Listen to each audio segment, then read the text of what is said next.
All right, guys. Second Samuel number 7. So David is now the king of Israel. He was the king of Judah. First started reigning, I guess, 30 years old. Remember, Judah was kind of separate from Israel at the time when Saul was king.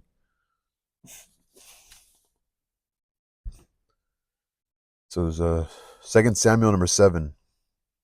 And it came to pass when the king sat in his house, and the Lord had given him rest round about from all his enemies, that the king said unto Nathan the prophet, See now, I dwell in a house of cedar, but the ark of God dwelleth within curtains. And Nathan said to the king, Go, do all that is in thy heart, for the Lord is with thee. And it came to pass that night that the word of the Lord came unto Nathan, saying, Go and tell my servant David, Thus saith the Lord, Shalt thou build me a house for me to dwell in, whereas I have not dwelt in any house since the time that I brought up the children of Israel out of Egypt. Just find it interesting. He wants to be in a house, right? Even to this day, but have walked in a tent and in a tabernacle. In all the places wherein I have walked with all the children of Israel, spoke I a word with any of the tribes of Israel, whom I commanded to feed my people Israel, saying, Why build ye not me a house of cedar? Now therefore so shalt thou say unto my servant David, Thus saith the Lord of hosts, I took thee from the sheepcote, from following the sheep, to be ruler over my people, over Israel.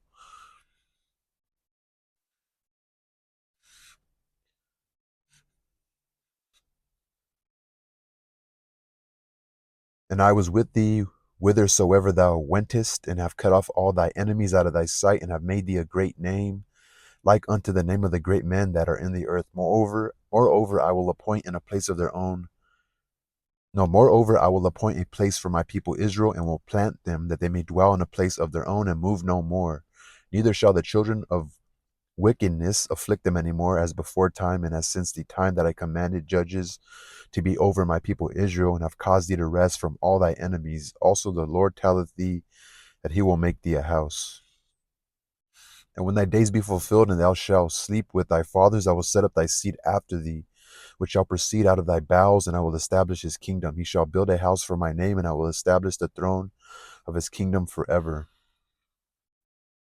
I will be his father, and he shall be my son. If he commit iniquity, I shall chasten him with the rod of men, and with the stripes of the children of men. I'm pretty sure some pastors would say oh, what do you, like who, I've been to some churches. I've heard them say this sometimes at church. And I don't go to church all the time. And throughout my life, I never went to church in comparison to as many years as I've been alive. But I've heard pastors use Old Testament sayings that kind of are vaguely describe the future of a Jesus, right? And I will establish the throne of his kingdom forever. I will be his father, and he shall be my son, right? So here I was, Jesus. I know that some pastors will preach this and be like, "Oh, that's like the foretelling of the Jesus to come." I don't know if it's right or wrong. I'm just saying that's probably what they'll do. But my mercy shall not depart away from him, as I took it from Saul, whom I put away before thee. In thy house and thy kingdom shall be established forever before thee. I think he's just talking about David, not about Jesus. And thy throne shall be established forever, according to all these words and according to all this vision. So did Nathan speak unto David. Then went King David. Then went King David in and sat before the Lord, and he said, Who am I, O Lord God, and what is my house that thou hast brought me hitherto? And this was yet a small thing in thy sight, O Lord God, but thou hast spoken also of thy servant's house for a great while to come. And is this the manner of man, O Lord God? And what can David say more unto thee? For thou, Lord God, knowest thy servant, for thy word's sake, and according to thy own heart, hast thou done all these great things to make thy servant know them. Wherefore thou art great, O Lord God, for there is none like thee, neither is there any God besides thee. According to all that we have heard with our ears, and what one nation in the earth is like thy people, even like Israel, whom God went to redeem for a people to himself, and to make him a name, and to do for you great things and terrible for thy land, before thy people, which thou redeemest to thee from Egypt, from the nations and their gods.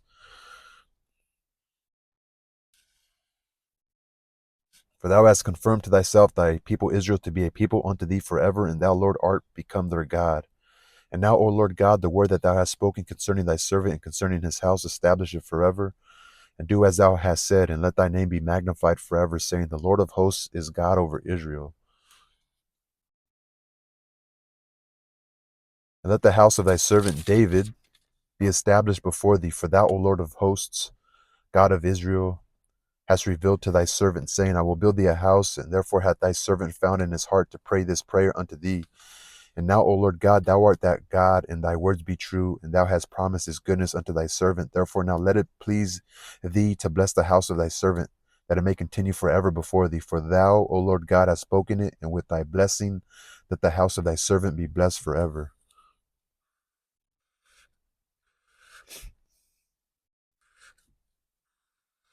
Bless the house of thy servant. I guess the house of David. Established? I mean, imagine if there's no God and it doesn't exist. He's establishing his house in this period. He's establishing a house. I will build thee a house. Hence the house. I will build thee a house. Like, like the house of David, like the reestablishment of Israel, like the solidification of Israel. But is it David as the king, the ruler? Is it establishing his rule and his dominance over the people? Or just his rule and not dominance, I was like dominating somebody, but his rule and his dominance as the king of Israel, and making him a formidable country, a formidable nation of people, right? Remember Nathan, the prophet Nathan,